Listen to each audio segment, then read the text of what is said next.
शङ्कराचार्यं केशवं बादरायणं सूत्रभाष्यकृतौ वन्ते भगवन्तः पुनः पुनः निधये सर्वविद्यानां विजशे भवरोगिणां गुरवे सर्वलोकानां दक्षिणामूर्तये नमः। ॐ सहना भवतु सहनौ भुनक्तु सह वीर्यङ्करवावहै तेजस्विनावधीतमस्तु मा विद्विषावहै। ॐ शान्ति शान्ति शान्तिः। உத்தவ கீதா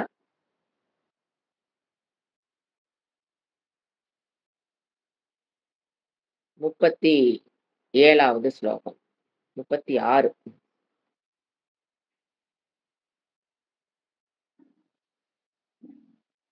37 37 கொஞ்சம் Yes, எழுதிருக்கேன். 37 ஆமா. 37 நகி தஸ்ய விகல்பாக்யா யாச்ச மத்வீக்ஷயா கதா ஆதே காந்தாத் क्वचित् க்யாதிஹி ததக சம்பத்யதே மயா. இந்த 36 37 ரெண்டும் கிட்டத்தட்ட ஒரே ஸ்லோகம்தான். இப்ப நாம பகவான் கிருஷ்ணர் உத்தவருக்கு ஒரு ஆசிரமத்துக்கு உண்டான நியதிகளை எப்படி வாழணும், வாழும் முறையை, முறைப்படி வாழும் மெத்தட சொல்லிட்டு இருக்காரு. அதுல பிரம்மச்சரியம் முடிஞ்சு, கிரகஸ்தா முடிஞ்சு, வானப்பிரஸ்தம் முடிஞ்சு, இப்ப சந்நியாசிகளுக்கு அந்த ஆசிரமத்தில் இருக்கிற அவர்களுக்கு மட்டுமல்ல, பொதுவாக சில கருத்துக்களையும் கூறுறாரு. அப்பப்போ குறிப்பா சந்நியாசிக்கு உண்டான கருத்துக்களையும் கூறிக்கொண்டு வருகிறார். இந்த 36, 37ல அவர் சொன்னது, ஏன்னா சந்நியாசிங்கிறவங்க 2 டைப் ஆஃப் சந்நியாசி இருப்பாங்க. விவிதிஷா இருக்கலாம், வித்வத் சந்நியாசி. படிப்பதற்காக ஒரு மனதில் வைராக்கியத்தை பெற்றவுடன் சந்நியாசத்தை ஏற்றுக்கிட்டு அந்த ஆசிரமத்துக்கு போறவங்க விவிதிஷா, ஞாத்து மிச்சு, இன்னும் கத்துக்கல. வித்வத் சந்நியாசிங்கிறது ஞான நிஷ்டைக்கு வந்ததற்கு பிறகு சந்நியாசத்தை ஏற்றுக்கொண்டு அந்த ஆசிரமத்துக்கு சென்று வாழ்தல். பிசிக்கலா ரெண்டுமே, விவிதிஷாவும் அல்லது வித்வத். இப்ப இவரு சொல்றது ஞானி சந்நியாசி. அப்ப அக்ஞானி சந்நியாசியும் இருக்கலாம், இருக்கிறக்கு வாய்ப்புகள் அதிகம். அவங்கதான் மெஜாரிட்டியா இருப்பாங்க. அக்ஞானி சந்நியாசின்னு ஒரு குரூப் இருக்கும். அப்ப இவரு சொல்றது ஞானி சந்நியாசி சொல்றாரு. எது 36, 37 அவர் எப்படி இருப்பாரு?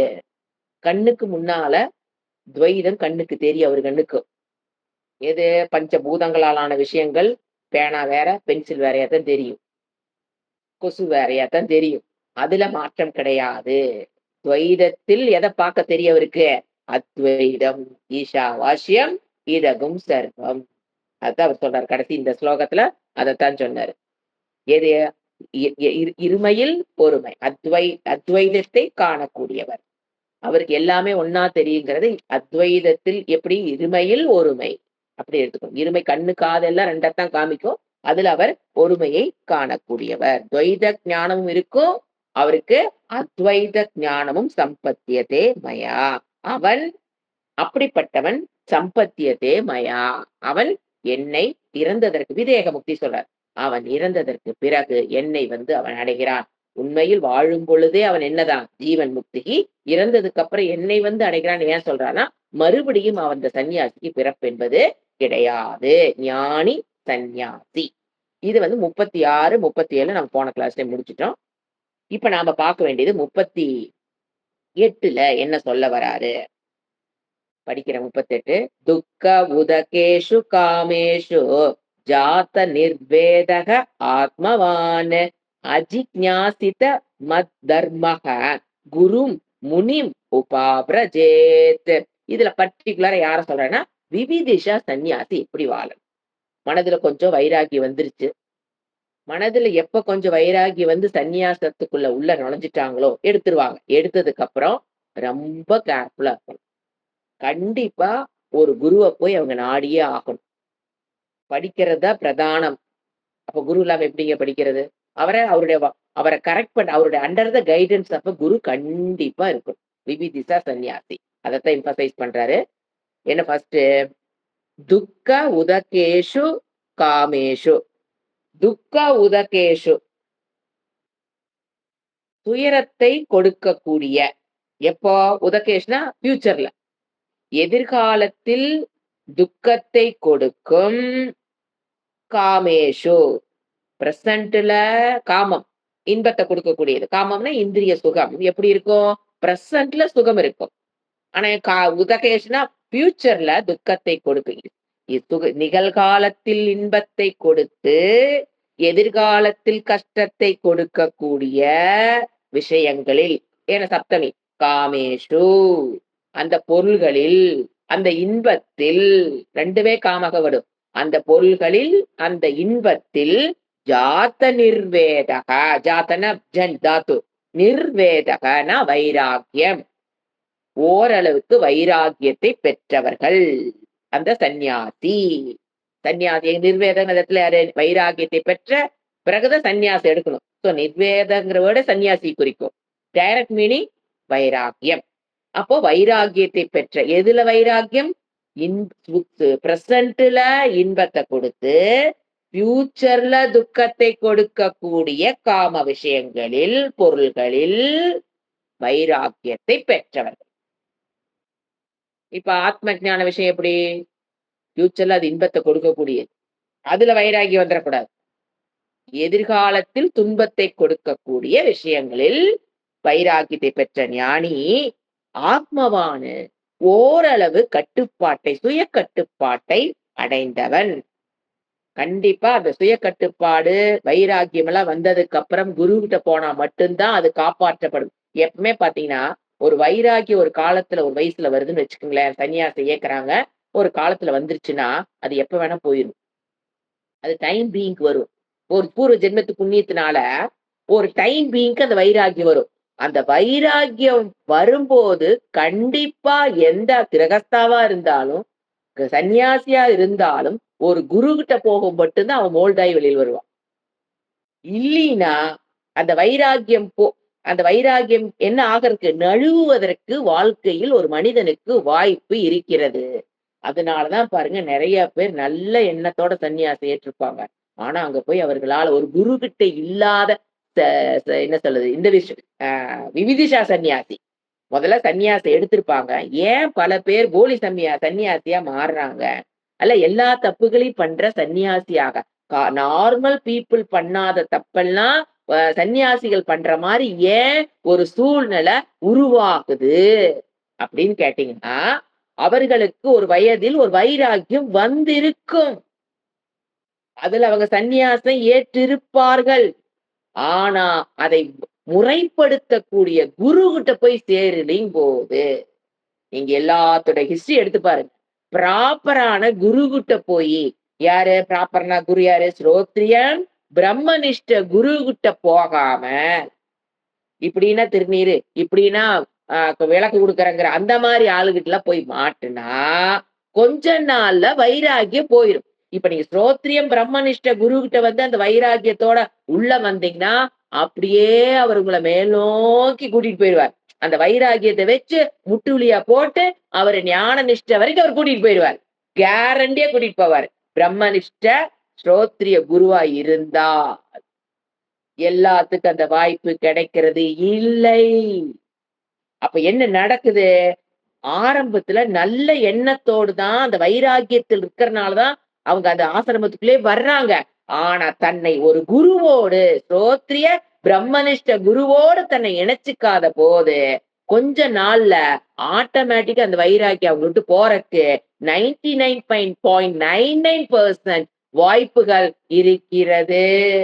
பெற்று வைராக்கியத்தை பெறுவது எவ்வளவு கடினமோ, பூர்வ ஜென்ம வேணுமோ, அதை வைத்து காப்பாற்றுவதற்கு அதைவிட புண்ணியமும் முயற்சியும் தேவை. அதெல்லாம் அப்ப அந்த பெற்ற வைராக்கியத்தை பாதுகாக்கணும்னா கண்டிப்பா அண்டர் த கைடன்ஸ் ஆஃப் ஒரு குரு இருக்கும். அது இல்லாதவர்கள் தான் இப்ப பாருங்க சன்னியாசத்தை ஒரு வைராகியத்துக்கு வந்திருப்பாங்க. வைராகியத்துல சன்னியாசத்தை எடுத்திருப்பாங்க. அவங்க ஒரு ஸ்ரோத்ரிய பிரம்மகுஷ்ட நாடாதவங்களாக இருந்தா அவங்க வாழ்க்கை முறை இன்னைக்கு நான் யாருன்னு பேர் சொல்ல வேண்டாம், உங்களுக்கே தெரியும். நானே குருபாங்க. எனக்கு தெரிஞ்சது நான் தியானத்துல அதை கண்டுபிடிச்சேன், இதை கண்டுபிடிச்சேன், நான் அந்த அகங்காரத்துல நிக்கும் போது வைராக்கியம் சாதாரண கிரகஸ்தாவுக்கு வந்து வைராக்கியம் கூட கொஞ்சம் நாளைக்கு வருங்க. இந்த சன்னியாசிக்கு வைராக்கியம் வந்து வச்சு சீக்கிரம் போயிடும். ஏன்னா அவங்களை அங்க மோல்டு பண்றதுக்கு சாதனங்கள் கம்மி. இப்ப நம்ம கிரகஸ்த ஆசிரமங்களுக்கு சாதனங்கள் ஜாஸ்தி. நம்மள குத்துறக்கு, கொடையறக்கு, கேள்வி கேட்கறக்கு 4 ஆள் எப்பவுமே இருந்துட்டு இருக்கும் நம்மள சுத்தி. அங்க யாரும் கிடையாது. அப்ப என்ன ஆகுது? குட்டிச் செவுரு தன்னையும் கெடுத்துக் கொள்வது இல்லாமல் சமுதாயத்தையும் கெடுக்கிறார்கள். தான் கெட்டாலும் போச்சாது. என்ன பண்றாங்க? தான் தலைவனாக தன்னை கற்பித்துக் கொண்டு, கற்பிதம் பண்ணிக்கொண்டு, மனிதனுடைய வீக்னஸ் என்னன்னு கண்டுபிடிச்சு, அதுல கை வச்சு பொழைச்சிட்டு இருக்கிறது. மனிதர்களுடைய வீக்னஸ் என்ன? அங்க கை வச்சேன்னு வச்சுக்கங்களேன், கூட்டம் கூட்டமா பின்னால வரும். ஜனங்கள் செம்பரியாடு மாதிரி கூட்டம் கூட்டமாக போவதை நாம் இன்று பார்த்து கொண்டுதான். அப்புறம் பாருங்க, அந்த கூட்டத்துக்குள்ள நுழைஞ்சிட்டான்னு வச்சுக்கோங்களேன், நீங்க தலைகீழா நின்னு கரணம் படிச்சாலும் அவங்க வெளியில வரமாட்டாங்க. நீங்க என்ன வேணா சொல்லுங்க. அப்படியே ஏன்னா அந்த மெஸ்மரைசிங் த மைண்ட். வேதாந்த வகுப்புல இந்த மெஸ்மரைசிங் வேலையெல்லாம் நடக்காது. நீங்க எங்கேயாவது மெஸ்மரைசிங் அங்க பண்ணிட்டு உட்கார்ந்திருக்கிறோம். மண்டைய சிந்தி சிந்தி சிந்திக்க வைப்பாங்க. அங்க சிந்திக்கிறதை ஆஃப் பண்ணிருவாங்க. Dangerous risk. சிந்திக்கிறதை எந்த இடத்துல ஒருத்த ஆஃப் பண்றானோ அவன் பின்னால போகக்கூடாது. தியானம் பண்றது என்னது? சிந்தனை என்ன பண்ற கொஞ்ச நேரம் ஆஃப் பண்றோமா இல்லையா? ஆஃப் பண்றோமா இல்லையா? அது மட்டும்தான். அது தியானம் அவசியம். இப்ப நான் தான் மெடிடேஷன் சொல்லி கொடுக்குறோம். சிந்திக்க அங்க தியான காலத்துல என்ன பண்றீங்க? சிந்திக்கணும். என் மனதை அமைதிப்படுத்துவதற்கு என்னென்ன ஆட்டிடியூட் கொண்டு வரணும்னு சிந்திக்கணும். எடுத்தோன்ன ஒரு விஷயத்த சொல்லி நீ அதுல பண்ணுனா மனம் பாட்டுக்கு 1008 பக்கம் ஓடிட்டு இருக்கும். அதை புடிச்சு நீ பண்ணு, சிந்தி ஒரு இடத்துல கான்சென்ட்ரேட் பண்ணு அது உள்ள என்ன ஆகுது? பிரஷர் தான் டெவலப் ஆகும். ஓடுகின்ற மனதை புடிக்கிறது கஷ்டம். புடிக்கிறத விட கஷ்டம் எது தெரியுங்களா? அது அந்த இடத்துல வச்சிருக்கிறது. குழந்தை ரோட்ல ஓடுதுன்னா போய் புடிக்கிறது ஈஸி. ஈஸியான எக்ஸாம்பிள் அடிக்கடி ஞாபகம் வச்சுக்க. குழந்தை வீட்டு விட்டு ஒரு ரோட்டுக்கு ஓடுதுன்னா போய் புடிச்சிடலாம். ஆனா அந்த குழந்தை இக்கத்துல வச்சிருக்குது பாருங்க, அது என்ன ஆகும்? புஷ் பண்ணி நான் இறங்குறேங்க. அதுக்குத்தான் எனர்ஜி அதிகமா மனதை பிடித்தல் என்பது எதை விட கடினம். ஈஸி. மனதை ஒரே இடத்துல வச்சிருக்கிறது கஷ்டம். இதெல்லாம் பை ட்ரெயின்டு ஸ்ரோத்ரிய பிரம்மனிஷ்ட குரு கிட்ட ட்ரெயின் பண்ண மெடிடேஷன் தான் மனதை சாஃப்டா ஹேண்டில் பண்ணி கூட்டிட்டு போகும். எடுத்தோன்னே அவங்களா கண்டுபிடிச்ச மெடிடேஷன், இறைவன் கொடுக்காத மெடிடேஷன் என்ன பண்றாங்க அவங்க? Mesmerizing the people. crores are people are running behind the people. ஏன் அந்த அந்த அந்த ஜனங்கள் நோக்கி இவ்வளவு பேர் ஏன் ஓடுறாங்கன்னா, வந்தோன்ன சிந்திக்கிறத அவங்க ஆஃப் பண்ணுவாங்க. நீங்க எல்லா பக்கமும் யோசனை பாருங்க, சிந்திச்சு பாரு. நான் யாரையும் கோட் பண்ண விரும்பல. முதல்ல போன சிந்திக்கிறத ஆஃப் பண்ணுவாங்க. இங்க என்ன பண்றோம்? சிந்தி சிந்தி ஷார்பன் பண்ணு இன்னும் நல்லா சிந்தி. கொலஸ்ட்ரால் என்ன? இன்டெலக்சுவல் கொலஸ்ட்ரால் என்ன? சிந்தி சிந்தி மண்டை. எப்படி நாங்க ஏன் சிந்திச்சாதான் இறைவனை பற்றிய ஞானத்தை பெற்று அதை என்ன பண்ண முடியும்? ஹோல்டு பண்ண முடியும். தட் இஸ் இப்ப ஏன் சமுதாயத்தில் இது நடந்து கொண்டிருக்குன்னா, சன்னியாச இதெல்லாம் இந்த உத்தவ கீதை படிச்சுட்டு சன்னியாசம் ஏத்திருந்தாங்கன்னா அவங்ககிட்ட தப்பே வந்திருக்காது. நிறைய சன்னியாசிகளுக்கு உத்தவ கீதையே தெரியாது, படிக்கிறதே கிடையாது. போய் கேட்டு பாருங்க.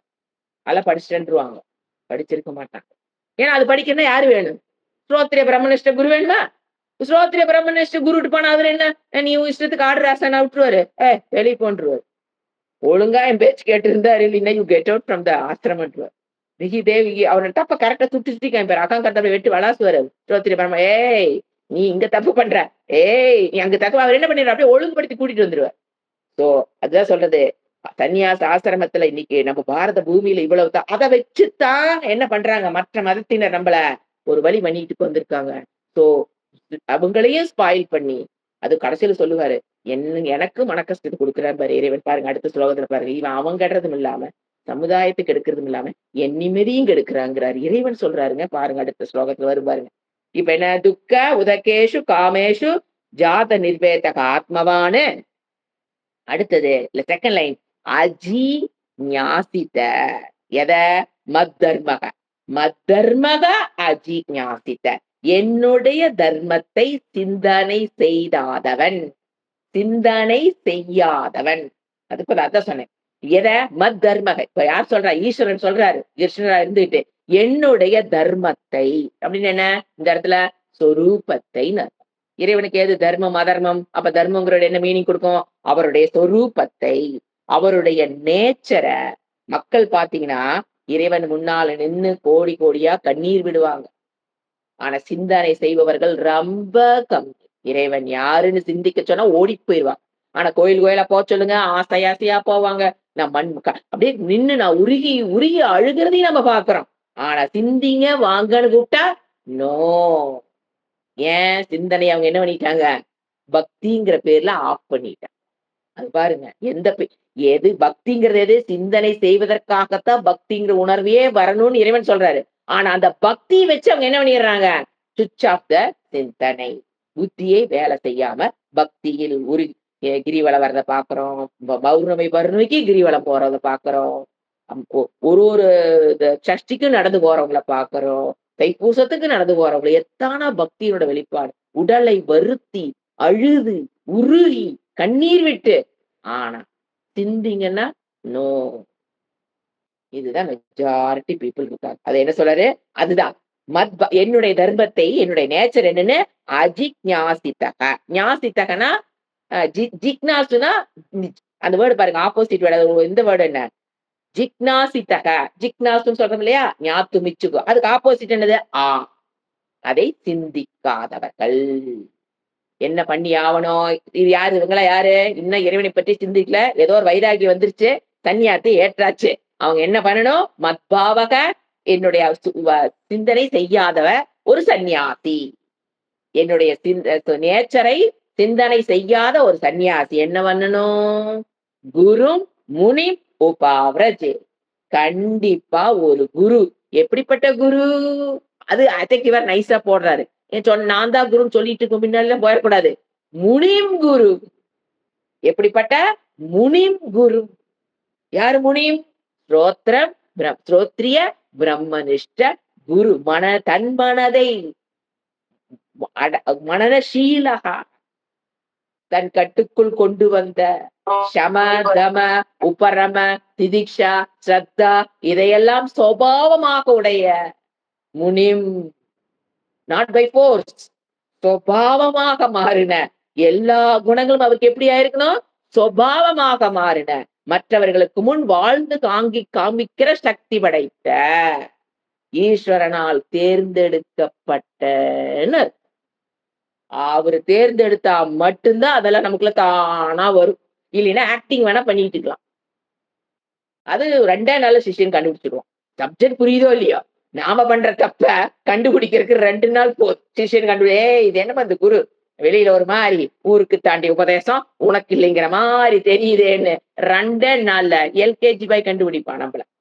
சோ குரு முனிம். ஏன் வெறும் குரு போல பாருங்க, முனிம் ஆச்சாரிதா வாழ்ந்து காமிக்கிற அந்த குரு என்ன பண்ணணும்? உபாவரஜ் தயவு செஞ்சு அடைய வேண்டும் அர்த்தம். நேரா உனக்கு வைராகி வந்தது, சன்னியாசி ஏத்துக்கிட்டீன்னா, நீ உனக்கு என்ன ஆத்ம ஞானம் வரலைன்னா, நீ என்ன ஆத்ம ஞானத்துக்கு உண்டானது படிக்கல, ஏதோ வைராகியத்துல சன்னியாசி ஏத்துட்டீனா கண்டிப்பா நேரம் எங்க ஓடி போயிரு? குரும். எப்படிப்பட்ட குரும்? ஸ்ரோத்ரியம் பிரம்மனிஷ்டம் மனநசீலகா சுபாவமாக நற்பண்புகளை கொண்ட மற்றவர்களுக்கு முன் உதாரணமாக வாழக்கூடிய சக்தி படைத்த குரும் உபாவ்ரஜேத். சன்னியாசி என்ன பண்ணி ஆகணும்? இப்ப எல்லா பல சன்னியாசிகள் சொல்றது என்ன? எனக்கு குருவே கிடையாது, எனக்கு குருவே அவசியம் இல்லை, நான் பிறக்கும் போதே இப்படி பிறந்தேன், அப்படி பிறந்தேன், பாம்பு என்ன தொட்டுல ஆட்டுச்சு, நான் பிறக்கும் போதே சில குவாலிபிகேஷன் பிறந்தேன், அப்படி பிறந்தேன், இப்படி பிறந்தேன், சுயமா சிந்திச்சேன், சுயமா படிச்சேன். ஐயையோ, அவங்க பக்கத்துல பின்னால போயிட கூடவே கூடாது. அத அடிச்சாரு. யார் சொல்றா? கிருஷ்ணர். இந்த மாதிரி சன்னியாசிகளா உருவாவாங்கன்னு அவருக்கு முதல்ல தெரியும். தெரிஞ்சதுனாலதானே சொல்லிட்டு உட்கார்ந்துருக்காரு ஏமாந்துராதீங்கன்னு. ஏன்னா அது நம்ம புண்ணிய பாப்பம் கொண்டு சேர்த்துணும் ஜெயிச்சிரும். அடுத்தது தாவத் பரிச்சரேத் பக்தக. இது அதே மீனிங் தான். அதாவது என்ன மீனிங்? வைராக்கியம் வந்து நீ சன்னியாசத்துக்குள்ள போயிட்ட அப்படின்னா கண்டிப்பா ஞானத்துக்கும் ஞான நிஷ்டைக்கும் முயற்சி பண்ணு. ரூ. 5 சந்தன பொட்டலத்த வாங்கி கோயிலுக்கு முன்னால உட்காந்துக்கிட்டு, இது பிரசாதம் சொல்லி ரூ. 100க்கு விக்காத. ரூ. 10 ருத்ராட்ச கொட்டைய வாங்கி, நான் பிரசாதமா உள்ள இருந்து வாங்கிட்டு வந்தேன்னு சன்னியாச வேஷத்த போட்டுக்கிட்டு ரூ. 10 ருத்ர கொட்டைய ரூ. 100க்கு விக்காத. இதெல்லாம் நடந்து கொண்டு இருக்கிறது. எங்கெங்க நீ பாத்துக்க. அந்த பொழப்புக்கு போகாத. முதல்ல என்ன பண்ணு? குருவை அடைந்து ஞானத்தை பெறு.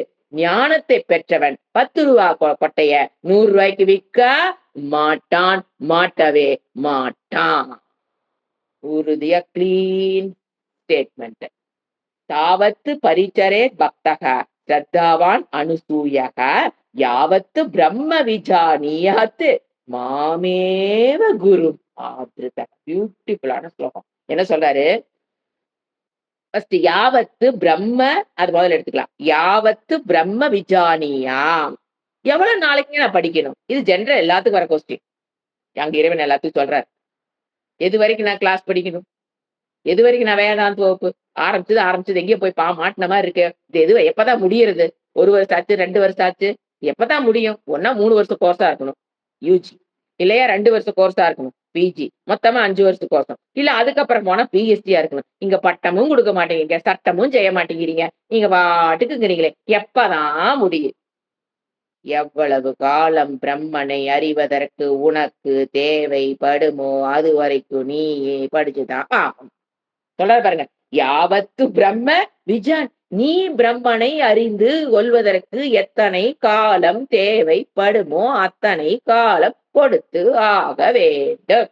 ஸ்டேட்மெண்ட் ஆஃப் கிருஷ்ணா ஈஸ்வரா, நாட் பை மீ. என்ன சொல்றாரு? எவ்வளவு காலம் வேணுமோ அவ்வளவு காலத்துக்கு. என்ன சன்னியாசியா வந்துட்ட, எவ்வளவு நாளுக்கு தான் நான் படிக்கிறதுனா? எவ்வளவு காலம் தேவைப்படுமோ உனக்கு அவ்வளவு நாள் நீ குருட்டு இருந்து படிச்சுதான் ஆகணும். 2 வருஷத்தோட நான் தனியா போய் ஆசிரமம் கட்டிக்கலாமா? ஒண்ணு வேலைக்காக. முதல்ல நீ என்ன பண்ணணும்? அவர் கொடுக்குற சோத்தை போட்டுட்டு துணிமணி கட்டிக்கிட்டு ஒழுங்கா படிக்கணும். ஆச்சா? ஃபர்ஸ்ட். 2வது என்ன சொல்றாரு? தாவத்து பரிச்சரேத்து. யாவத்து தாவத்து, எது வரைக்கும் உனக்கு தேவைப்படுமோ தாவத்து பரிச்சரேத்து, அது வரைக்கும் என்ன பண்ணு? பரிச்சரேத்துனாங்க ஆக்சுவலா குரு சேவை தான் குறிக்கும். படின்னு சொல்லல அவரு. பாருங்க, குரு சேவை பண்ணு. ஏன்னா உங்க கையில காசு கிடையாது.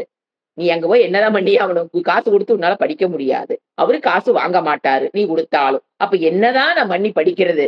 குரு பரிச்சரேத்து, அவருக்கு சேவை செய்து என்ன பண்ணு? படி. பக்தகா எப்படி இருக்கு? என்னென்ன குவாலிபிகேஷன் வேணும்? அங்க போய் ஒரு பக்தனாக இரு. குருவிடம் லவ் அண்ட் அஃபெக்ஷன் இருக்கிறவனாக இருந்து படி. பக்தகவா. அடுத்தது ஸ்ரத்தாவான், அவர் மீதும் சாஸ்திரம் மீதும் ஸ்ரத்தை நம்பிக்கை கொண்டவனாக இரு. வைராகியம் வந்து சன்னியாசியை வாங்கிட்டு நீ ஆசிரமத்துக்குள்ள போயிட்டியா? அங்க போய் குருகிட்ட எப்படி இரு? பக்தனாயிரு அவனுக்கு, அவருக்கு. பக்தனா என்னங்க? Love and affection. ஆனது ஸ்ரத்தா, அவரு மேல ஸ்ரத்தை இருக்கணும். அவர் சொல்லி கொடுக்குற சாஸ்திரத்து மேலயும் ஸ்ரத்தாவான இரு. சன்னியாசி சொல்றாரு. அடுத்தது அனசூயக, பொறாமைப்படாதவனாக இருன்னு எடுத்துக்கலாம். அனசூய்க்கு 2 மீனிங் வரும். பொறாமைப்படாதவனாக இரு. கூட படிக்கிறவனை பார்த்துட்டு இல்ல குருவை பார்த்துட்டு இவருக்கு மட்டும் எப்படிங்க இதெல்லாம் வருது அப்படின்னு அவரை பார்த்து பொறாமப்படுற டிக்கெட்ல இருக்குது. அப்படி பொறாமைப்படாதவனா இருன்னு எடுத்துக்கலாம். இன்னொன்னு, குற்றம் கண்டுபிடிக்காதவனாக இரு. குருகிட்ட குற்றம் கண்டுபிடிக்கிறது, கூட படிக்கிறவங்கிட்ட குற்றம் படிக்கிற, ஐயா ஐயா ஐயா அவங்க அப்படிங்க இவங்க இப்படிங்க, குற்றம் குற்றம் குற்றம். அந்த குற்றம் கண்டுபிடிக்கிற புத்தியிலிருந்து விலகுங்கிற. கூட படிக்கிறவங்கிட்ட கண்டிப்பா குற்றம். ஏன்னா சன்னியாசி மட்டும் இல்ல, நீங்க வேதாந்த வகுப்புகளே வந்துட்டீங்கன்னா பாத்தீங்கன்னா கண்டிப்பா நம்ம எல்லாம் ஒண்ணு சேர காலம் வரும்போது ஒண்ணு சேர்ந்து பேசும்போது கண்டிப்பா நம்ம எங்க கண்டுபிடிச்சிட்டு இருக்கிறோம்? அங்கங்க குற்றம் கண்டுபிடிக்கிற புத்தி இல்லைன்னு சொன்னீங்கன்னா அது மாஃபியா லேடியோட பேச்சு. எல்லாத்துக்குள்ள இருக்கு. பார்த்தொன்ன குற்றம்தான் முதல்ல வரும். ஏங்க அப்படி சொல்றீங்க? எனக்கெல்லாம் குற்றமே, யாரையும் நான் குற்றமே கண்டுபிடிக்க மாட்டேன். அப்ப எதுவுமே படிக்கலின்னு அர்த்தம். ஏன் தெரியுங்களா? என்ன சைக்காலஜி தெரியுங்களா? ஏன் நீ கண்டிப்பா குற்றம் கண்டுபிடிப்ப? ஒருத்தர் நீங்க கண்டுபிடிப்பீங்க.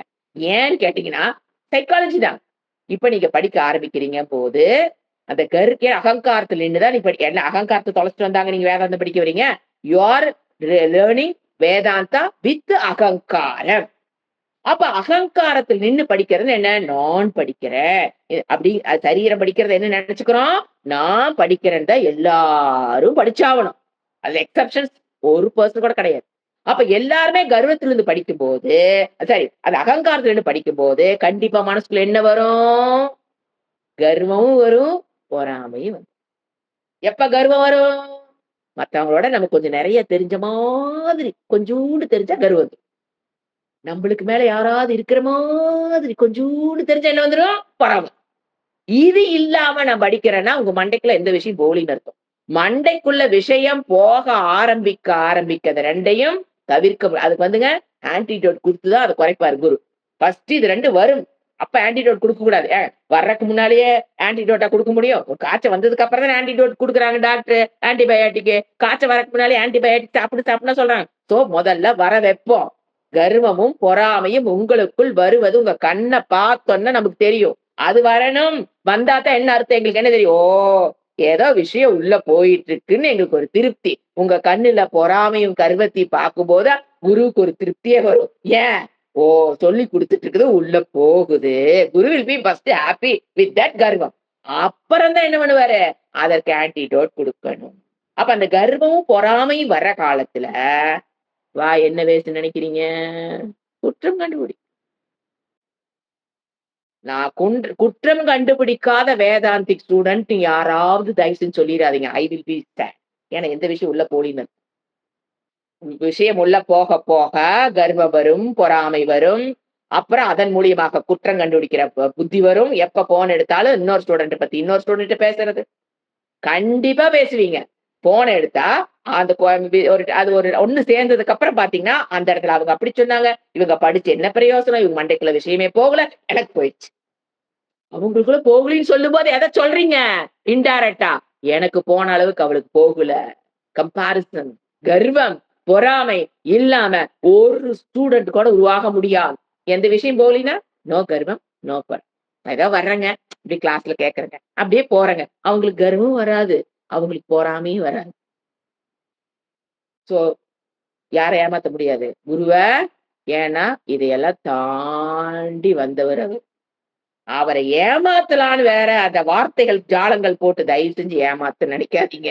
குருவை ஏமாற்ற முடியவே முடியாது. இந்த ஜென்மம் இருக்கிற வரைக்கும். அவர் எல்லாம் தெரியும். தெரியாத மாதிரி உட்கார்ந்திருப்பாரு. எல்லாமே அப்சர்வ் பண்ணுவாரு. ஆனா எதுவுமே தெரியாத மாரி. ஏன்னா, ஓ! ஓ! இதுக்கு அடுத்த டோஸ் என்ன? இதுக்கு அடுத்து என்ன பண்ணணும்? அப்படின்னு யோசனை தான் பண்ணுவாரே தவிர, அவருக்கு தெரியாது. அப்படின்னு தப்பு கணக்கு போட்றாதீங்க. கண்ண பார்த்தோன்ன தெரிஞ்சிரும். அப்ப அதுல என்னது? இது வந்து தப்புன்னு நான் சொல்லல. இது வந்து ஆன் த வேன்னு சொல்றேன் நான். ஒரு ஃபோன் எடுத்து இன்னொரு ஸ்டூடண்ட் பத்தி நீங்க பேசுறீங்கன்னா, நாம இன்னும் ஆன்டிடோட் போடலின்னு அர்த்தம்னு தெரிஞ்சுக்கணும். அப்ப அதுக்கு என்ன ஆன்டிடோட்? வகுப்புகள் போகிறது ஆன்டிடோட். வேற என்னங்க நம்ம ஆன்டிடோட் தனியா மருந்த வச்சிருக்கோம். வாங்க வீட்டுக்கு வாங்கல்ல நாக்குல அடி நாக்குல வைக்கிறேன். மேல ஒரு ஜாதியில சொல்லிருக்க மேல் நாக்குல வைக்கிறேன். கீழ் நாக்குல ஒரு மருந்து தயாரிச்சு வச்சிருக்க கபோர்ட்ல. எல்லாம் வாங்க. நாக்குக்கு மேல வைக்கிறேன். நாக்குக்கு கீழ வைக்க நாங்க வைக்க முடியும். அப்படியெல்லாம் மருந்து எது இல்ல. இன்னும் வகுப்புகள் போக போக கண்டிப்பா அந்த கர்வமும், பொறாமையும் நம்மள விட்டு போச்சுன்னா, யாரையும் ஸ்டூடண்ட்ஸ் இல்லைங்க. யாரையுமே குற்றம் சொல்லணும்னு வராது. ஏன்னா சுபாவமா ஆயிரும். கர்வம், பொறாமை சுபாவமா அத விட்டு நம்மள விட்டு போயிரணும். போனா என்ன பண்ண மாட்டோம்? இவர் என்ன சொல்றாரு? சன்னியாசியா இருக்கிறன்னா, பக்தனா இரு, ஸ்ரத்தையோட இரு, அனசூயகவாக இரு. குற்றம் கண்டுபிடிக்கிறவனாக அவரிடம் கூட படிக்கிறவங்ககிட்ட, குரு கிட்ட ஏதோ ஒரு பக்கம் சூழ்நிலையில போன இடத்துல சாப்பாடு இல்லைன்னு குற்றம், சரியில்ல. படுக்கிற இடம் சரியில்லைன்னு அதுக்கு தான் யாத்ரா போக சொல்றது. யாத்ரா போயி வீட்ல இருக்கிற கம்ஃபோர்ட் எல்லாம் விட்டு டிஸ்கம்ஃபோர்ட்க்கு வரணும். வந்து குற்றம் கண்டுபிடிக்காம இருக்கிறியான்னா, உன்னுடைய வளர்ச்சி தெரிஞ்சு போயிரும். அங்க நம்ம பெட்ல படுத்திருப்போம். அங்க போனோம்னா கீழ பாய் விரிச்சு விடுவாங்க. இங்க சுட சுட தண்ணி திருவுனா ஹாட் வாட்டர் வரும். அங்க போனா தானே தெரியும். ஐய்யய்யோ! ஹாட் வாட்டருக்கு என்ன பாடு படணும். பக்கெட் தூக்கிட்டு இதெல்லாம் படணும் வாழ்க்கையில. அதுக்கு தான் யாத்ரா. கம்ஃபோர்ட்ட விட்டு டிஸ்கம்ஃபோர்ட் லைஃப்க்கு நீங்க வந்தீங்கன்னா தான், எனக்குள்ள இன்ன சரீர அபிமானம் எவ்வளவு இருக்குன்னு நீங்க கண்டுபிடிக்கவே முடியும். இல்லைன்னா உங்க மன முதிர்ச்சியை நான் முதிர்ச்சி அடைஞ்சேன்னு நீங்க நெனச்சுக்கலாம். ஆனா அங்கங்க என்ன இருக்கும்? பிளாக் இருக்கும். அது வெளியில தெரியாது. சோ இந்த மாரி யாத்திரைகள் போகும்போது தான் நமக்குள்ள இருக்கிறது வெளியில வரும். டிஸ்கம்ஃபர்ட்ட ஏத்துக்கொள்கிற மனம். அதுதான் என்ன சொன்னாரு? எப்படி இருக்கணும்? அனசூயக. அப்ப என்ன பண்ணணும் அவன்? மாமேவ குரும் ஆத்ருதக. அடுத்த பாயிண்ட். மாமேவ இந்த குணத்தோடு இருன்ட்டாரு. ஸ்ரத்தாவான், அனசூயக, பக்தனா இரு. ச்சா, மாமேவ குரும் ஆத்ருஷக. யாரு நீ படிக்கிற ஒருத்தர் குருட்ட படிக்கிறீன்னா, யார் அந்த குரு நீ நெனைக்கிற? மாமேவ. நான் தான் குருவா இருக்கிறேன். மாமேவ குருமாத்ருஷக. மாமேவ குரு. போதுங்களா வார்த்தை என்ன? இதுக்கு மேல ஏதாவது தேவையா என்ன? இங்கிலீஷ் சிம்பிள் என்ன சொல்றது? சான்ஸ்கிரிட். மாம் ஏவ. நானே குருவாக இருக்கிறேன். இது எப்படி எடுத்துக்கிறது அப்படின்னு பார்த்தீங்கன்னா, இப்ப ஒருத்தன் பசியோட ஒருத்தன் இருக்கான். ம். அவனுக்கு உணவு கொடுக்கணும், அனுகிரகம் பண்ணணும் அப்படின்னா, இறைவன் என்ன பண்ணுவாரு? யாரோ ஒருத்தரு சாப்பாடு எடுத்து அவர் கொண்டாந்து குடுக்குற மாரி பண்ணுவாரு. ஜஸ்ட் லைக் தட்ல அது ஏற்படுவதில்ல. ஒருத்தர் பசியோட ரோட்ல உட்கார்ந்திருக்கார். அப்போ அவனுக்கு அனுகிரகம் பண்ணணும்னா, இறைவன் எப்படி பண்ணுவார்ன்னு யோசனை பண்ணி பாருங்க. அவரே அப்படியே ஒரு காளி அப்படியே 8 கை 10 கால் பசியோட இருக்க ஓடி போயிருவேன். 8 கை 10 கையோட வந்து இப்படி நின்னு ஆடுனான்னு வச்சுக்கலேன். அவன் ஓடி போயிருவான். சோறு வேண்டாம், ஒண்ணும் வேண்டாம் சாமி. பயம். அப்ப என்ன பண்ணுவாரு? தேவதைகள் மூலியமா தான் குடுக்கணும் அவரு, ஈஸ்வரன். ஆனா என்ன பண்ணுவாரு? யாரோ ஒரு மனதுல, இன்னைக்கு நம்ம சாப்பாடு கொண்டோய் குடுக்கலாம், யாராவது இருக்கலாங்களாங்கிற எண்ணத்த முதல்ல அங்க உண்டு பண்ணுவாரு. அந்த எண்ணம் அவரிடம் வருவது நாட் ஜஸ்ட் லைக் தட். அதற்கு ஒரு காரணம் இருக்கிறது. அப்ப ஃபர்ஸ்ட் அந்த தாட் ஃபார்ம்ல இருக்கும். சூட்சுமமா இருக்கும். அப்புறம் அவங்க என்ன பண்ண அப்படியே நினைச்சுட்டே ஃபேன் கீழ படுத்திருந்தா சாப்பாடு ஆயிருமா என்ன? கர்மம். அதற்குண்டான கர்மத்த செய்வாங்க அவங்க. என்ன அரிசி வச்சு, பருப்பு வச்சு எதையோ ஒண்ணு சாப்பாடு செய்வாங்க. செஞ்சு எடுத்து கொண்டு போய் குடுக்கலாங்கிற எண்ணத்த உண்டு பண்ணது யாருன்னு நினைக்கிறீங்க? இறைவன். அது தெரியும். அதே போல எப்படி பசியை நீக்குவதற்கு அவர் வந்து யாரோ ஒருத்தர் மண்டைக்குள்ள பூந்து, நம்ம சாப்பாடு செஞ்சு இன்னைக்கு யாருக்காவது கொண்டு குடுக்கலாங்கிற எண்ணம் வருவதற்கு காரணமாக இறைவன் இருந்து, அந்த பசியை போக்குகிறாரோ, அதே போல் ஆத்ம ஞானத்தை பெறுவதற்குண்டான குவாலிஃபிகேஷனை பெற்றவர்கள், அதற்குண்டான புண்ணியத்த அக்கவுண்ட்ல வச்சிருக்கீங்க அப்படின்னா, இப்ப 100, 150 பேர் அத வச்சிருக்கீங்க. இறைவன் என்ன பண்ணுவாரு? ஜக ஜக ஜகஜன்னு வந்து உட்கார்ந்து ஒருத்தரா தட்டி எழுப்பி விட்டாங்க. கிளாஸ் எடுப்பாரு. யோசனை பண்ணி பாருங்க ஒரு நிமிஷம். அவரு என்னதான் பண்ணுவார்? உங்களுக்கு எல்லாத்துக்கும் என்ன இருக்கு? அதான் சொன்னேன். நீங்க செஞ்ச புண்ணியம். ஏதாவது சொன்னா என்ன சொல்றேன்? ஏங்க அது நீங்க செஞ்ச புண்ணியங்க. நீங்க செஞ்ச புண்ணியம் நான் சொல்லனா இல்லையா? இப்ப அர்த்தம் புரியுதா? எல்லாத்துக்குள்ள என்ன இருக்குது? புண்ணியம் பழுத்துருச்சு. எதுக்கு? என்ஜாய் பண்றதுக்கு இல்லே. ஆத்ம ஞானத்தை பெற்று ஆனந்த வாழ்க்கை, ஆனந்த பிராப்தி, துக்க நிவிர்த்தி, மோட்சத்தை அடைவதற்கு உண்டான புண்ணியத்தை எல்லாரும் வச்சிருக்கீங்க. இப்ப இறைவன் அதுக்கு என்ன பண்ணித்தான் ஆகணும்? வேற வழியே இல்ல அவரு. குடுத்துத்தான் ஆகணும். அதுக்குண்டான சூழ்நிலையை உருவாக்கித்தான் ஆகணும். ஏன்னா நீங்க புண்ணியத்தை வச்சிருக்கீங்களே. அப்ப என்ன பண்ணுவாரு? ஒரு ஆள செலக்ட் பண்ணுவாரு. எப்படி அவங்க மனதுல சாப்பாடு இன்னைக்கு செய்யலாம், கொண்டு குடுக்கலாம்னு ஒரு எண்ணம் வந்துதா? அது மாரி இவரு மண்டைக்குள்ள பூவாரு. எப்படியாவது சொல்லி குடுத்தரலாம். அப்படிங்கிற எண்ணம் எனக்குள் ஒரு குருவுக்கு வருதுன்னா, அதுக்கும் காரணம் யாருதான்? ஈஸ்வரன். ஏன்? நான் பாட்டுக்கு அமைதியா இருந்திருக்க கூடாதா? சிந்திச்சு பாருங்க. அது எங்க வீட்ல இருக்கிற சூழ்நிலைக்கு அதுதான் பெஸ்ட். எந்த பிரச்சனையும் நான் அமைதியா இருந்துக்கணும். ஆனா அந்த சூழ்நிலையை மீறி போராடி எல்லாம் நடக்குது. எதுக்கு போராடுறன்னு கேட்டு எனக்கு பதிலே கிடையாது. உங்களுக்கு ஏன் சொல்லிக் குடுக்கணும் என்ன வந்துன்னு கேளுங்க. எனக்கு பதிலே கிடையாது. ஏன்னா அது என்னுடைய அகங்காரத்துல நின்னு நான் எடுத்த முடிவே அல்ல. அவரு உள்ள பூந்து நினைக்க வைக்கிறாரு. வகுப்பு எடுக்கணும் நாம. Without any reason. Without any reason அந்த அம்மா என்ன பண்றாங்க? இன்னைக்கு யாருக்காவது குடுக்கலாம். வித்தவுட் ஆனா நாம நினைச்சுக்கிற வெரி ரீசன். பகவான் இஸ் த காரணம். அந்த மாரிதான். அதனால இப்ப என்ன சொல்றாரு? மாமேவ குரு. நான் தான் என்னது? குரு. அவங்க எல்லாம் குரு கிடையாது. நான் நினைச்சதுனால அவங்க என்னவா இருக்காங்க? மாமேவ குரும் ஆத்ருக. அது என்ன பண்ணு நீ ஆத்ருதகனா பக்தியுடன் என்ன பண்ண அந்த ஆதிருத்தக பக்தக அந்த வேர்டு வந்து பிரதமா விபக்தி ரெண்டையும் ஜாயின் பண்ணணும். ஆதிருத்தக பக்தியுடன் பக்தனாக இருந்து ஸ்ரத்தாவானா இருந்து அனசூயவாக இருந்து என்னுடைய குருவை என்ன பண்ண எதை எதை எவ்வளவு காலம் பிரம்ம வித்தியை கற்றுக்கொள்வதற்கு உனக்கு எவ்வளவு காலம் தேவைப்படுமோ அது வரைக்கும் பரிச்சாரே குரு சேவை பண்ணி படின்னு அர்த்தம். குரு சேவை மீன்ஸ் படின்னு அர்த்தம். எது வரைக்கும் உனக்கு எது வரைக்கும் புரியுதோ அது வரைக்கும் படி. நான் தான் குருவா இருக்கேன், நீ இந்த குணத்தோட வா, எவ்வளவு நாள் தேவையோ அத்தனை நாளைக்கு படி. திஸ் இஸ் த சாரம் ஆஃப் திஸ் பியூட்டிஃபுல் ஸ்லோகம். இதெல்லாம் நீங்க வேற எங்கேயுமே இந்த மாதிரி ஸ்லோகம் எல்லாம் எங்கேயுமே கிடையாது. சாஸ்திரத்துல வேற எங்கேயுமே கிடையாது. இவ்வளவு இன் டீட்டெயில் எங்கேயுமே கிடையாது. அடுத்தது 40வது ஸ்லோகம். இப்ப அடுத்த சப்ஜெக்ட் மாத்திர. இப்ப ரெண்டு என்னது 38:9 என்ன சொன்ன? விவிதிஷா சந்நியாசி. எப்படி ஒரு வைராக்கியத்தின் மட்டும் சந்நியாசத்தை எடுத்துக்கிட்டீங்கன்னா தனியா வாழாத, கெட்டு போயிருவ.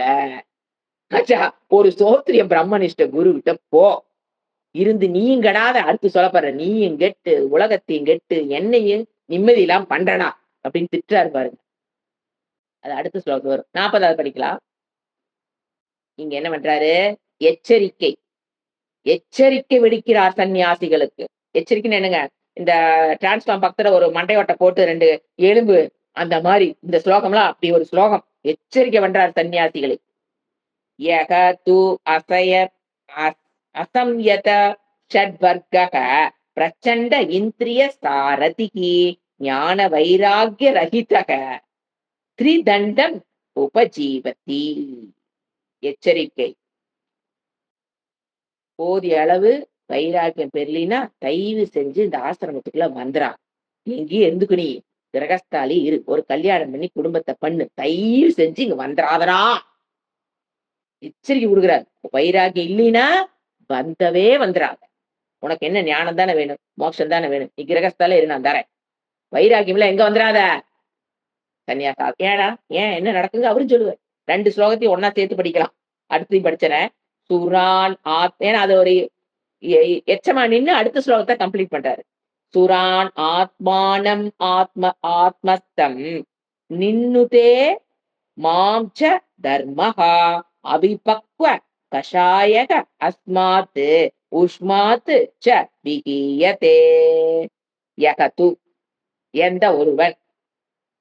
40, 41 2 ஒன்னா படிச்சிருக்கேன். 2க்கு ஒன்னா மீனி கொடுத்துடலாம். யகது யாரு? யகனா யாரு? எவன் ஒருவன். சம்யத சம்யக்கு நன்கு ஆப்போசிட் கட்டுப்படுத்தாத, கட்டுப்படுத்த ஒழுங்குபடுத்தாத எதை வச்சிருக்கிறவன்? ஷட் வர்க்க குரூப்ஸ். வர்க்கம்னு என்ன? குரூப்ஸ். ஷட் 6 வர்க்கமா? எது 6? 5 இந்திரியங்கள் பிளஸ் 1 வேணும் 6. ஷட் வர்க்க. என் வேலை என்ன பண்ணலாம? ஒழுங்குபடுத்தாமல், முறைப்படுத்தாமல், அதாவது ஆசையை கட்டுப்படுத்த முடியாதவன், ஆசையை தன் கட்டுக்குள் வைத்துக் கொள்ள முடியாதவன், முறைப்படுத்தாதவன், ஆசையை முறைப்படுத்தாதவன். பண ஆசை, பெண்ணாசை, பொன்னாசை எதை வேணா எடுத்துக்கங்க. அதை கட்டுப்படுத்தாதவன், முறைப்படுத்தாதவன், ஒழுங்குபடுத்தாதவன். பிரச்சண்ட இந்திரிய சாரதிகி. பிரச்சண்டனாங்க விக்ரஸா செயல். விக்ரஸ் என்ன சொல்லுவாங்கல்ல, அந்த குதிரை ரொம்ப விக்ரஸா இருக்குன்னு சொல்லுவாங்க. அந்த மாதிரி குதிரை போன்ற மனமுடையவன், இந்திரியங்களை உடையவன். சாதாரணமா தொண்டுபட்டு நிக்கிற குதிரை வேற. அது ஒரு மூடு வந்துன்னா ஆடும். இப்ப அந்த காளையெல்லாம் வச்சு வளர்த்துறாங்க பாத்தீங்களா? அது அங்க வீட்டுல இருக்கும்போது அந்த காளை எப்படி இருக்குது, அதையே கொண்டே இதுல போட்டியில கொண்டு விட்டாங்க. அது என்னமா வருது அப்படியே அது பேர் அதுதான் பிரச்சண்டங்கன்னு அர்த்தம். அப்படியே விகரஸா வருது பாத்தீங்களா உள்ள இருந்து, அது மாதிரி. அதான் பிரச்சண்டங்கிறதுக்கு எக்ஸாம்பிள் சொல்றேன். அப்படிப்பட்ட இந்திரியங்களாமா. இந்திரிய சாரதிகி கட்டுப்படுத்தாத வைல்டு நேச்சர். அது பார்த்தா அதான் தெரியுது. டேம்டு அனிமல் அங்க போனா என்ன ஆகுது? வைல்டா வருதா? கட்டுப்படுத்தாத காளைன்னு சொல்றோமா? அந்த மாதிரி இந்திரிய சாரதிகி புத்தியை உடையவன். சாரத்தின்னு யாரு? இந்த புத்தின்னா என்னது? புத்தின்ட்டு சாரதி. இந்திரிய பிரச்சண்ட இந்திரிய கட்டுப்படுத்தாத இந்திரியங்களை சாரதி. அப்படிப்பட்ட புத்தியை உடையவர். இந்திரியமெல்லாம் எப்படி இருக்குது? பிரச்சண்டமா இருக்குன்னா, விகரஸா இருக்குன்னு அர்த்தம். உடையவன் ஞான வைராகிய ரகிதக. ஞானமும் கிடையாது, வைராகியம் கிடையாது. அந்த சந்நியாசி எப்படிப்பட்ட சந்நியாசி? ஒழுங்குபடுத்தாத ஒழுங்குபடுத்தாம இருந்தா கூட பரவாயில்ல. இந்திரியங்கள் எப்படி இருக்குது? அப்படியே விகரஸா பிரச்சண்ட இந்திரியாக்கா உதித்து எழுகின்ற இந்திரியங்கள்னு அர்த்தம். அப்படிப்பட்ட இந்திரியங்களை வச்சுக்கிட்டு எதையும் கட்டுப்படுத்தாம இருந்துகிட்டு ஞானமும் இல்ல, வைராகிய ரகிதக. வைராகியம் இல்ல, ஞானமும் இல்ல. கையில ஆனா என்ன இருக்குது? திரிதண்டம். சாமியால வச்சிருப்பான். நான் சொன்னேன்ல திரிதண்டம் தெரியுங்களா? குச்சி. கையில என்ன இருக்குது? வெளியில வெளியில என்ன இருக்குது? உள்ள என்ன இருக்கு? அப்படி இருக்கும் இருக்கும். அதனால இறைவன் சொல்றாரு. வெளியில என்ன புடிச்சு உட்கார்ந்திருப்பாங்க? குச்சி. திரிதண்டம். 3 குச்சி மேல டிப்ல ஒரு குச்சி கிளாஸ்லயே படுத்த நேரத்துல சொல்லியிருக்கேன். அந்த குச்சி கையில இருக்கும். ஆனா உள்ளுக்குள்ள எப்படி இருக்கும்? பிரச்சண்ட இந்திரியாக விகரஸா இருக்கும் இந்திரியங்கள். சுகத்த அனுபவிக்கணும்னு, காமத்த அனுபவிக்கணும்னு. பிரச்சண்டமா இருக்கும். ஆனா கையில என்ன இருக்கும்? திரிதண்டம். உபஜீவதி அப்படின்னு எடுத்துக்கிட்டீன்னா, இந்த ஸ்டேஜ்ல நீ சந்நியாசத்த பிரச்சண்ட இந்திரியங்கள் இருக்கிற நிலையில் நீ சந்நியாசத்தை எடுத்துக்கிட்டீனா, அப்ப ஒரு கேள்வி வரும். இவங்களுக்குள்ளேயே பிரச்சண்ட இந்திரியக அவனுக்கு தெரியுமா தெரியாது அந்த ஆளுக்கு. நமக்குள்ள வந்து இந்திரிய கட்டுப்பாடு இன்னும் வரல. அதுக்கப்புறம் தான் சந்நியாசத்தை எடுத்துக்கணும். அப்படி இருக்கிறவங்க ஏன் சந்நியாசத்தை எடுக்கிறான்னா, ஒண்ணு தெரிஞ்சுக்குங்க. சந்நியாசம் எடுத்துக் கொள்பவன் சந்நியாசத்தை பத்தி தெரிந்து கொள்வதை விட, கிரகஸ்தாவில் இருக்கிறவர்கள் உத்தவ கீதை படித்து விட்டால் அவரை விட நமக்கு நன்கு தெரியும். படிக்கணும்னு சொல்றேன். எதுவுமே தெரியாம என்ன எடுத்துக்கூடாது? இந்த அட்லீஸ்ட் உத்தவ கீதையில நெறைய விஷயங்கள் உத்தவ கீதை சொல்றேன். மொத்தத்துல இத பத்தின சந்நியாச ஆசிரமத்தை பற்றிய அறிவை பெறாமல் சந்நியாசத்தை எடுத்துக்கிறவங்க எல்லாம் இப்படிதான் இருப்பாங்க. ஏன்னா சந்நியாசம் பெற்றதுக்கு எதுக்காக சந்நியாசம் அப்படி எடுத்துக்கிறாங்க? ஒரு மோகம் சமுதாயம் மதிக்குது. சாமியா பாக்குது. பணத்த கொண்ட கொண்டா கொட்டுது. எது வேணாலும் கொண்டாந்து குடுக்குது. உழைக்க தேவையில்லை. உட்கார்ந்த இடத்துல சாப்பாடு வரும். கஷ்டப்பட தேவையில்லை. பேங்க்ல அக்கவுண்ட் நம்ம பேர்ல இல்லைனாக்க அது ஏறிக்கிட்டே இருக்கும். நம்ம வீடு கட்டாமயே ஒரு வீடு ஒண்ணு கிடைக்கும். நாம இடம் தேடாமயே ஒரு இடம் நமக்கு வரும். நம்ம ஒரு ஒரு குரூப் சேர்த்துட்டா போதும். அதுக்குள்ள என்ன பண்ணிரும்? நமக்கு ஒரு இடம் பாத்துரும். நமக்கு ஒரு வீடு பாத்துரும். நமக்கு ஒரு கோயில் கட்டிரும். ஒரு கோயில் நம்மள அதிகாரிய உட்கார வச்சிரும். சாமியாரா நம்மள உட்கார வச்சிரும். அப்புறம் ஜனங்களுக்கு வந்து பெருமை. அப்புறம் ப நமக்கு பணிவிடை செய்வதற்கு அதுதான் ஒரு சொல்லுவேன். பணிவிடை செய்வதற்கு நம்மள சுத்தி எப்படியாவது ஒரு 10 படை எப்படி அரசன் வாழ்ற மாரி. நம்மள சுத்தி ஒரு படை. இது வேணுமா சுவாமிஜி? அது வேணுமா சுவாமிஜி? தண்ணி வேணுமா சுவாமிஜி? கை பிடிச்சுக்கணுமா சுவாமிஜி? இதுக்கு ஒரு படை இருக்கும். மந்திரி மினிஸ்டர் மாரிதான். முன்னால 10 காரு, பின்னால 10 காரு. அதுல வாழ்ந்தவன் என்னைக்காச்சும் திரும்பி இறங்கி வரானாங்க. வெளில வேணுங்களோ சம்பாதிச்சிருப்பான். பக்கத்துல இருக்க டிவி வாங்கியிருப்பான். டேய் எதுக்குடா மறுபடியும் போய் இப்படி கேவலத்தனமா பொழைக்கிறீங்களோ அதெல்லாம் விட முடியாது. ஏன்னா, அது அப்படியே பழகிருவாங்க அவங்க. சோ இதையெல்லாம் ஒருத்தன் பார்க்குறான். அட பரவாயில்லையே! சன்னியாசி ஆயிடுச்சுன்னா வெளியில இருந்து பார்க்கிறவங்க எப்படி தெரியும்? பரவாயில்லையே! அவரு கஷ்டப்படாம இடம் வாங்கிட்டாரு, கஷ்டப்படாம வீடு கட்டிட்டாரு, கஷ்டப்படாம ஒரு கூட்டம் சேர்ந்திருக்குது. அப்ப நாமளும் என்ன பண்ணலாம்? அப்படி வரவன் தான் கெடுவான். அப்ப அதுதான் இவரு சொல்றாரு. அப்படி உனக்குள்ள வைராக்கியம் இப்படி ஒருத்தர பார்த்து சன்னியாசத்தை ஏத்துக்காத. அப்படி வைராக்கியம் வந்து உண்மையாலுமே சன்னியாசம் உனக்குள்ள சன்னியாசத்தை பெறுவதற்குரிய வைராக்கியம் வந்தாலும், டக்குனு என்ன பண்ணிரு? ஒரு குருட்ட போயிரு. தனியா வீடு பார்க்கலாம், தனியா இடம் பார்க்கலாம், தனியான்னு போயறாத. ஏன்னா, எப்ப வேணாலும் அந்த வைராக்கியம் என்ன பண்ணும் உன்னைய விட்டு போயிரும். அப்புறம் என்ன ஆயிருவ நீ? போலி சாமியார் ஆயிருவ. அதான் சொல்றாரு. இப்ப என்ன பண்ண? எடுத்துக்கிட்டீன்னா என்ன ஆவ? எது? பிரச்சண்ட இந்திரியா. அப்படி காலமாட்டு நடிச்சுக்குங்க. உள்ள இருந்து என்னமோ சொல்லுவாங்க. தாவணியில அதுல இருந்து வெளிய வரும்போது அப்படி வரும் பாருங்க. அப்படி நெனச்சுக்கங்க. அப்படி என்ன இருக்குது உனக்குள்ள? ஒரு நாக்கு அந்த மாரி குதிக்குது. சாப்பிடுறக்கு, பேசுறக்கு. கண்ணு கண்டதையும் பாக்குறக்கு குதிக்குது, குதிக்குது. அந்த மாரிலாம் வச்சுக்கிட்டு கையில என்ன பண்ணிட்ட? திரிதண்டத்தை எடுத்தீனா சொல்றாரு பாருங்க. அடுத்த ஸ்லோகம். நீ என்ன பண்ற? அப்படியே பர்ஃபெக்ட்டா எழுதுவாரு பாருங்க. சுரான் ஆத்மானம் ஆத்மஸ்தம் நின்னுதே மாம்ச தர்மஹா அவிபக்வ கஷாயக அஸ்மாத்து உஸ்மாத்து ச நிகியதே. First word சுரான். யாருக்கு நீ கஷ்டத்தை கொடுக்கிற தெரியுமா? தேவர்களுக்கும் கஷ்டத்தை கொடுக்கிற. சுரான் சுரர்கள், அசுரர்கள் சுரர்கள் தெரியுங்களா? சுரான்னா ப்ளூரல். அவங்களையும் கஷ்டப்படுத்துற. இத வந்து 2 மீனிங் எடுத்துக்கலாம். ஏன்னா, தியோத்தனத்வாத் இந்திரியங்களுக்கு என்ன சொல்லுவோம்? சுரான்னு சொல்லுவோம். ஏன்னா, தேவதைகள்ங்கிற வேர்டு இந்திரியங்களுக்கு தேவதைகள் பேரு. ஏன்? அது நமக்கு ஒரு அறிவ குடுக்கறதுனால தியோத்தனத்வாத் இந்திரியங்கள் எடுத்துக்கலாம். நீ உன்னுடைய இந்திரியத்தை என்ன பண்ற? கஷ்டப்படுத்திக்கிற. ஏன்? நான் இப்ப நாக்கு அடக்கலைன்னா என்ன ஆகும்? அது கெடுதல் தானே. சோ உன்னுடைய இந்திரியத்தை என்ன பண்ணிற நீ? யூஸ் பண்ணி சீக்கிரமா பழுது பண்ணிருவ. அதுக்கு நீ கஷ்டத்த குடுக்குற. ஃபர்ஸ்ட் உன்னுடைய உடம்பில் இருக்கிற இந்திரியத்துக்கு நீ என்ன பண்ற? கஷ்டத்த குடுக்குற. 4 நாள்ல காதுல சொருகிட்டே சுத்திட்டு இருந்தா 4 வருஷத்துல என்ன ஆயிரும்? காது கேட்காது. இல்லீங்களா? எந்நேரம் இருட்டுக்குள்ள படுத்துட்டு இப்படியே செல்போனே பார்த்துட்டு இருந்தா 4 வருஷத்துல கண்ணு போயிரும். அப்ப அந்த கண்ணு கஷ்டப்படுதா இல்லையா? காது கஷ்டப்படுமா இல்லையா? இப்படி சொருகிட்டே இருந்தா அந்த காது கஷ்டப்படுமா படாதா? சொல்றது கரெக்ட்டுங்களா? இந்திரியங்கள ஃபர்ஸ்ட் என்ன பண்ற நீயே? சுரான்னு அவங்களுக்கு கஷ்டத்த குடுக்குற. அடுத்தது ஆத்மான் உன்ன நீயே நீ கஷ்டப்படுத்திக்கிற. இந்த விக்ரஸா இருக்கிற இந்திரியங்கள்னால நீ தண்டத்தை எடுத்துட்டீன்னா, சன்னியாசி எடுத்துட்டீன்னா, நெறைய சாப்பிடணும்னு இருக்கும். அப்ப சாப்பிட முடியாது சன்னியாசி கோலம் எடுத்தா. அப்பவும் கஷ்டம். உன்ன நீயே தன்னைக்குத்தானே ஆத்மானம்னா தனக்குத்தானே நீ கஷ்டம் குடுத்துக்கிற. அடுத்தது ஆத்மஸ்தம் உனக்குள் இருக்கும் என்னையும் டு ஸ்டாண்ட் உனக்குள்ள உள்ள எது வெளிப்பட்டு கொண்டிருக்கிற எனக்கு நீ என்ன பண்ற? கஷ்டத்தை கொடுக்கிற. நின்னுதே கஷ்டத்தை கொடுக்குறீன்னு அர்த்தம். யாருக்கு நின்னுதே? சுரானு நின்னுதே, ஆத்மானம் நின்னுதே, ஆத்மஸ்தம் அந்த உடலுக்குள் வெளிப்பட்டு கொண்டிருக்கிற எனக்கு நீ என்ன பண்ற? கஷ்டத்தை கொடுக்கிறடா.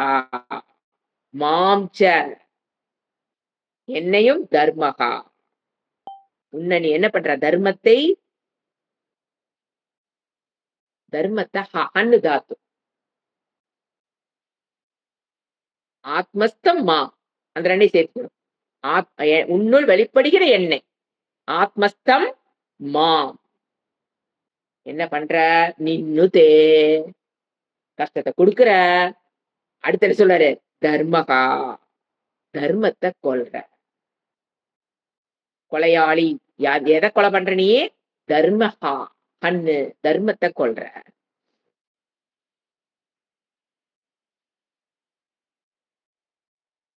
சன்னியாசி ஆசிரமத்துல இருந்துட்டு எதை செய்யக்கூடாத அதை எல்லாத்தையும் நீ செய்யற.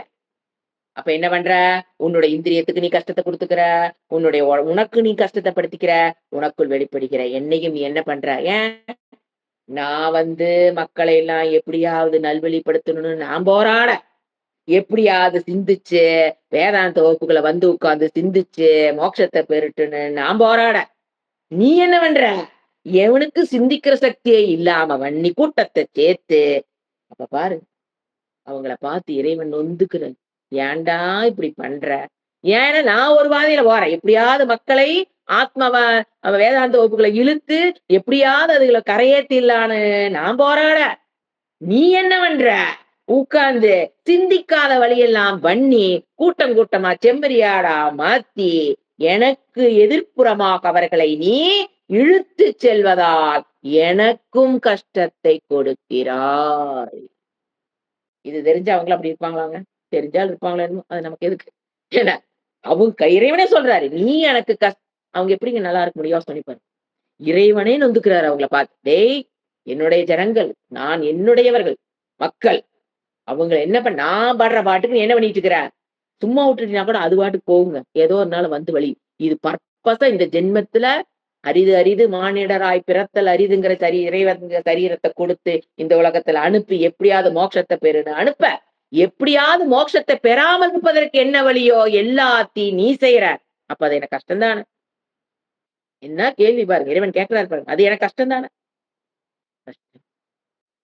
அவிபக்வ கஷாயக கஷாயம்னா அழுக்குங்க.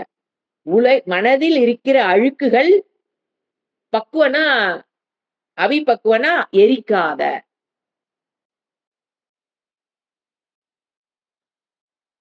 அஸ்மாத்து உஷ்மாத்து. இந்த லோகம் அஸ்மாத்துன்னு இப்ப வாழ்ந்துட்டு இருக்கிற இந்த லோகம், உஷ்மாத்துன்னா அடுத்த லோகம். வேற ஜென்மம். அடுத்த ஜென்மம். அடுத்த எல்லாத்தையும் அந்த ஜனங்களுக்கு எடுத்துறியா இல்லையா நீ? இந்த ஜென்மத்திலேயே அவங்களுக்கு எடுத்துற. அடுத்த ஜென்மத்திலேயும் ஒரு ஸ்ரீமதாம் யோகினாம் குலைய வந்து பிறக்கறதுக்கு நீ என்ன பண்ணி தரதில்ல? வாய்ப்பு ஏற்படுத்தி தரதில்ல.